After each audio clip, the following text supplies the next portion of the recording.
નમસ્કાર દર્શક મિત્રો, હું છું દર્શના જોશી. તમે જોઈ રહ્યા છો લોક સામના ન્યૂઝ. તો જોઈએ આજના સમાચાર પંચમહાલથી. અમારા રિપોર્ટર ઇમરાન પઠાણ સાથે. પંચમહાલ જિલ્લાના શહેરાનગરમાં હાલોલ શામળાજી સ્ટેટ હાઈવે માર્ગ પસાર થાય છે. આ રોડની આસપાસ રહેલા દબાણો દૂર કરવાની કામગીરી શરૂ કરવામાં આવી છે. બસ સ્ટેન્ડ વિસ્તારથી અણિયા ચોકડી સુધીના દબાણો દૂર કરવાની કામગીરી પોલીસના ચુસ્ત બંદોબસ્ત વચ્ચે કરવામાં આવી હતી. શહેરનગરમાં હાલોલ શામળાજી હાઈવે પરના આસપાસના દબાણો હટાવવા માટે નાના મોટા દબાણકારોને નોટિસ આપવામાં આવી હતી. જેના ભાગરૂપે મંગળવારે સવારે પોલીસના ચુસ્ત બંદોબસ્ત વચ્ચે જેસીબી મશીન વડે દબાણો હટાવવાની કામગીરી શરૂ કરવામાં આવી હતી.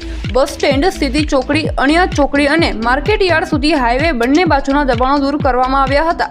કેટલાક દુકાનદારોને સ્વેચ્છાએ દુકાન બહાર લગાવેલા પતરાના શેડ દૂર કરાયા હતા. પ્રાંત અધિકારી, જીએસઆરટીસીના અધિકારીઓ, શહેર નગરપાલિકાની ટીમ, કલ્યાણ કંપનીના મેનેજર અને શહેરા મામલતદાર અને પોલીસના ચુસ્ત બંદોબસ્ત વચ્ચે દબાણો હટાવવાની કાર્યવાહી કરાઈ હતી. તો ફરી મળીશું એક નવા સમાચાર સાથે. ત્યાં સુધી જોતા રહો લોક સામના ન્યૂઝ.